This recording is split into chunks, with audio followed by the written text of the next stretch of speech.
mi nombre es Itzel Camarillo y soy parte de la comunidad de Guamas-Capotzalco. El día de hoy vengo a hablarles acerca de los cuentos de Severino Salazar y pues es un placer hablar de ellos porque esto fue un esfuerzo de la UAM, pero también de los estudiantes. Esta edición de los cuentos reunidos son 5 tomos pequeños que son resultado de una convocatoria y de un concurso de diseño con los compañeros de aquí de la UAM. La verdad es que esta edición es muy bonita, no solamente por el tamaño, porque es muy transportable, sino también porque justamente los compañeros pues hicieron no solo el diseño del libro como tal, sino también incluyeron algunas ilustraciones, lo cual pues es un plus para la edición. La verdad es que es muy disfrutable, no solamente por el texto en sí, sino también por la edición y por el diseño. Y bueno, por otro lado, también es un gusto, es un placer poder hablar de Severino Salazar, puesto que él fue maestro aquí en la Guamas-Capotzalco y también en la UNAM. Para comenzar a hablarles un poquito de su cuentística, me gustaría contarles que Severino Salazar nació en Zacatecas, en Tepetongo, un pueblo que pues va a estar presente en prácticamente toda su narrativa, no solamente en sus novelas, sino también en sus cuentos. Él nació en 1947 en Tepetongo y falleció en Ciudad de México en el 2005. Justamente a los 10 años de su aniversario luctuoso, pues se comienza a hablar acerca de su narrativa y la necesidad de tener presente pues lo que les presento el día de hoy, que son sus cuentos reunidos. Uno de sus primeros cuentos de los que les quiero hablar es Catedral de Cristal. Y es que la catedral va a ser un tópico presente también en su novela, como es Donde deben estar las catedrales, que ganó el premio Juan Rulfo. Ya aquí está presente lo que se reúne en sus cuentos, en sus relatos. De hecho, al inicio de Donde deben estar las catedrales, hay un epígrafe que me gustaría leerles, que dice así, es un epígrafe de Walter Percy, que dice: está cimentada de plano en el centro de la más grande concentración de ebrios, drogadictos, putas, padrotes, jotos y sodomitas del hemisferio. ¿Pero no es ahí donde deben estar las catedrales? Y es que la catedral no solamente representa un espacio físico o un lugar en el que se llevan a cabo rituales, sino también el sentido de la vida. Este sentido que todos buscamos y que sus personajes, por supuesto, también lo hacen. Y también en muchos de sus relatos, la catedral es una metáfora del cuerpo destruido, del espacio quemado, del espacio vital. La libertad también va a ser uno de los tópicos y la imposibilidad del amor, que es justamente este primer cuento del que les quiero hablar. Catedral de Cristal es un cuento que narra la historia de una mujer que no ha podido casarse a pesar de su belleza. Todas las mujeres de su familia ya están casadas, pero ella no. Lo cual pues la deja en el rol de cuidadora. Y entonces ella comienza a cuidar a un hombre, Daniel, a un anciano, le lleva de comer, lo baña. Y pues más tarde que temprano la gente del pueblo comienza a hablar de que algo extraño está pasando en la casa de este hombre. Nunca se hace explícito si hay una relación amorosa entre este anciano y esta mujer. Sin embargo, a lo largo del cuento nos vamos enterando de este cariño que se sienten el uno por el otro, y justamente este hombre le quiere regalar algo porque tiene pertenencias, ¿no? A diferencia de otras personas en el pueblo, y entonces le quiere regalar algo, y ella acepta una pequeña catedral hecha de cristal. Esta pequeña catedral también va a ser como símbolo de la pureza de este personaje, de Susana. Y bueno, pues como en muchos de los cuentos, o la mayor parte de los cuentos de Severino Salazar, esta felicidad o el amor pues no va a ser posible. Los invito a que lean el desenlace de este cuento, pues para no darles adelantos. Sin embargo, pues bueno, sabemos que a veces lo más disfrutable pues es el relato mismo, la forma en la que Severino Salazar va escribiendo. El lenguaje que emplea en sus relatos va a ser sencillo, pero no por ello simple.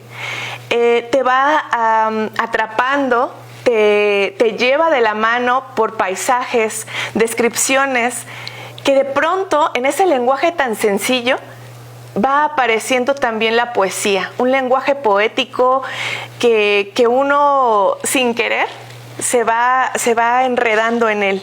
Eso es una de las muchas cosas que tiene la cuentística de Severino Salazar. Otro de los temas y tópicos que aborda y que resulta muy interesante y muy importante para su momento en el que él escribe, es la abierta exploración de las preferencias sexuales. La homosexualidad, personajes transvestis, por ejemplo, van a ser parte de estos personajes. Personajes marginales, como una prostituta, como alcohólicos, van a estar presentes. Y como les decía, el tópico de las preferencias sexuales distintas, pues va a ser abierto, va a ser contundente, en algunos momentos de una manera humorística, como lo es el caso del Mayate, que está presente en Catedral de Cristal, este cuento que ya les mencioné, y creo que el Mayate va a ser uno de los cuentos que se van a despegar de la forma en la que narra Severino Salazar, de estos finales trágicos. El Mayate tiene mucho de humor y hace alusión pues al insecto, como lo podemos apreciar en la ilustración en donde está el título del cuento, pero también hace alusión pues a estas personas que se les ha llamado así solamente por no ser heterosexuales. Y me gustaría leerles un fragmento de bastante humor que dice así: entre nuestros amigos puede estar escondido un hermoso bichito de estos. Es posible que uno de nuestros hermanos tenga vocación de mayate, sin que lo hayamos advertido. Hasta en la iglesia están. Es muy probable que sean nuestros compañeros de trabajo. Puede ser de cualquier condición social, religión y exclusivamente de sexo masculino.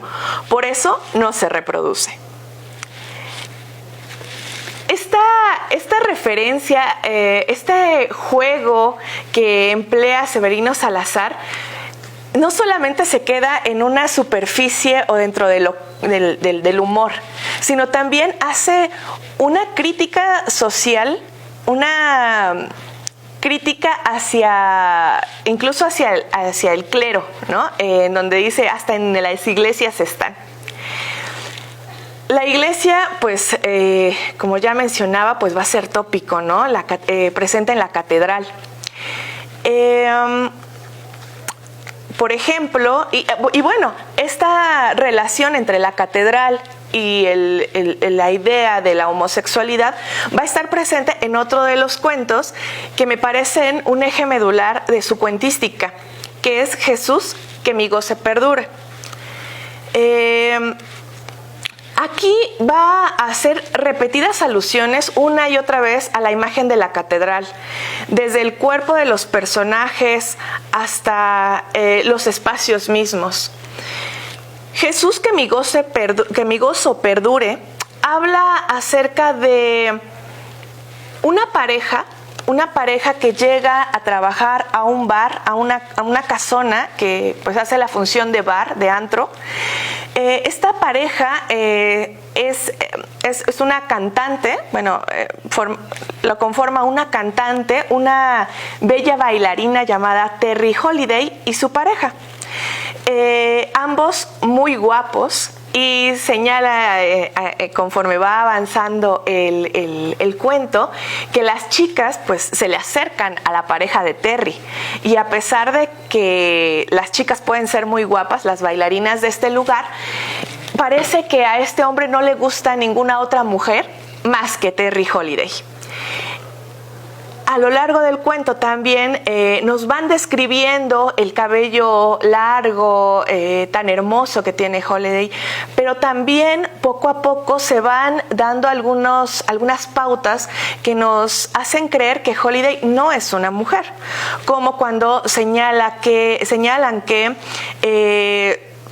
su cadera es estrecha, o que sus caderas eran pequeñas y sus pechos también, escondidos bajo los solanes del vestido plateado que caía en 2 tiras, una delante y otra detrás. Poco a poco también se va narrando el tamaño de sus hombros, que no son propios de una mujer. Nunca se hace explícito que Holiday no es una mujer. Solamente que su cuerpo es hermoso, que se mueve como un pez, que canta también y baila, y a través de esta belleza llega un general que pues ha obtenido todo lo que quiere a la fuerza, y pues no se hace esperar que también quiera la belleza de Terry, su canto para él.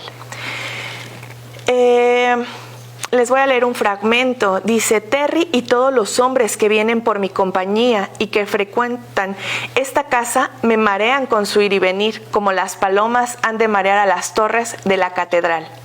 Si la misma comunicación que mantenemos con nuestra propia vida es la que se da entre las palomas y las piedras de la catedral. Y esta cita pues no solamente nos hace saber cómo los hombres siguen a Terry, sino también esta alusión repetida en un mismo párrafo, hablar de la catedral, de la relación de las palomas y la catedral, que también va a estar en la novela de donde deben estar las catedrales. Y bueno, finalmente nunca se hace una alusión directa del personaje como transvesti o transexual, pero lo podemos ir explorando poco a poco. Finalmente, como muchos de sus cuentos, termina de una manera trágica. No les voy a contar el final completo, pero les voy a leer un fragmentito que dice así: solo al siguiente día del que se robaron de Zacatecas a Terry Holiday, un hombre llegó desnudo a Tepetongo, muy temprano en la mañana. Iba muy golpeado, herido y lleno de lodo, muriéndose de frío y suplicando la compasión humana. Estaba mudo de terror. Poco a poco podemos entender la violencia en contra de las personas simplemente porque son diferentes. La violencia que es de la que es víctima Terry, y que actualmente todavía estamos inmersos en esa violencia, en esa homofobia, y que ahí radica mucha de la importancia de Severino Salazar, presentar a estos personajes que son distintos, la desgracia de alguna manera en la que están inmersos y las imposibilidades de ser felices o de tener amor. Y bueno, personajes también como Yalula, un personaje que es una prostituta. Se narra también su historia, su vida, la forma en la que ella tiene que trabajar, que sale de su pueblo para poder darle pues una mejor vida a sus hijos, a sus hijas, porque su esposo la abandona. Nuevamente, la pertinencia del relato de Severino Salazar en nuestra contemporaneidad, porque pues muchas mujeres son abandonadas y se les juzgan por las formas en las que ellas puedan pues traer el sustento a sus casas. Sin embargo, no se habla de los hombres. En el caso de Yalula, la mujer de fuego, se narra cómo ella entra a esta vida de pues del cabaret, del espectáculo, de cómo ella baila ante los hombres para poder llevar dinero a su casa, cómo poco a poco comienza a crecer. Ella narra que no necesita de hacer lo mismo que las otras mujeres para poder pues mantener, digamos, un ahorro, que ella no despilfarra, porque su objetivo es salir de esos espacios en los que marginados. Señala también cómo ella le dice a sus hijas que quiere que sean doctoras un día, para que no hagan lo que ella tiene que hacer. Y sin embargo, bueno, también está aquí presente el humor de Severino Salazar cuando Yalula dice que nació el 12 de diciembre, el día de la Virgen de Guadalupe, pero dice, bueno, mamá, pero pues yo no tengo nada de eso, ¿no? ¿Yo qué voy a tener de virgen? Y bueno, así encontramos muchas veces personajes marginados, personajes que pues poco se hablan de ellos, pero que Severino Salazar hace visibles en una sociedad que los ha hecho a un lado, que los ha menospreciado, que los ha invisibilizado.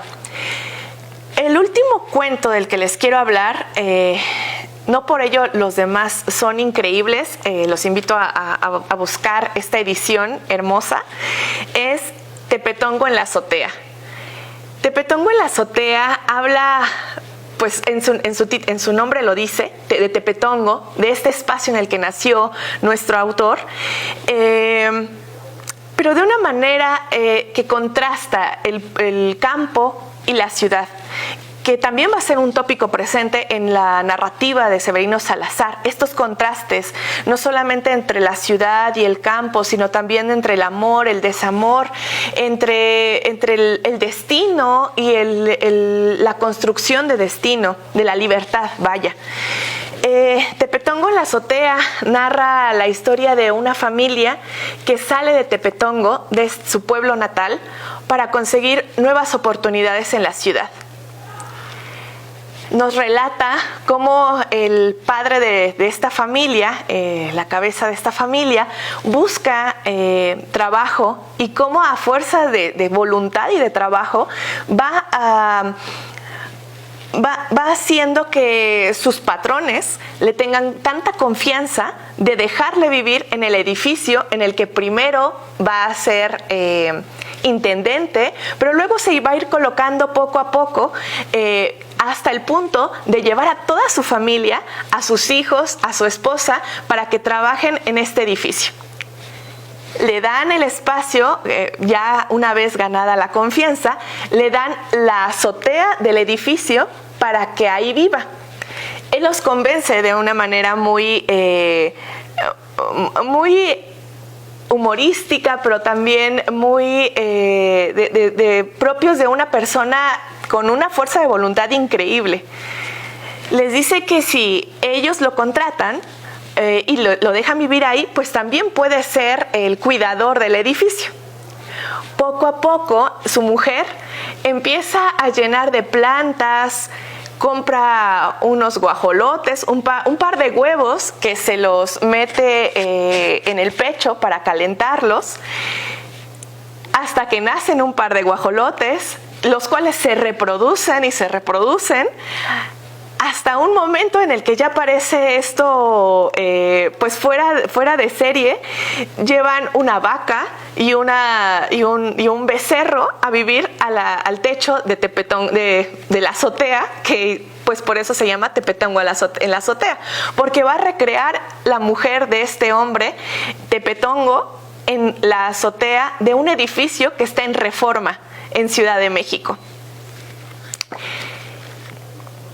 Parece que todo va bien. Es el cuento más largo de Severino Salazar, por lo menos, bueno, lo podemos notar, porque en cada uno de los tomos hay 2 cuentos, pero en este tomo, en el azulito, solamente va a estar Tepetongo en la azotea.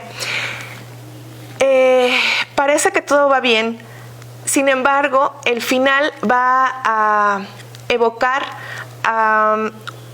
un hecho histórico que nosotros conocemos, que es el terremoto de 1985. No dejen de leerlo. La anécdota es lo de menos.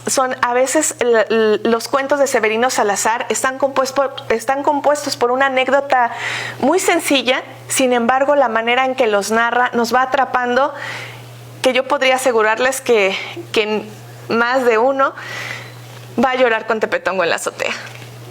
Y pues nada, los invito nuevamente a que lean, se acerquen a la cuentística, a la narrativa de Severino Salazar, donde deben estar las catedrales también, por supuesto. En todas sus novelas son una joya que no debemos dejar perder. Y bueno, pues eso sería todo de mi parte. Sigan leyendo Severino Salazar. Muchas gracias.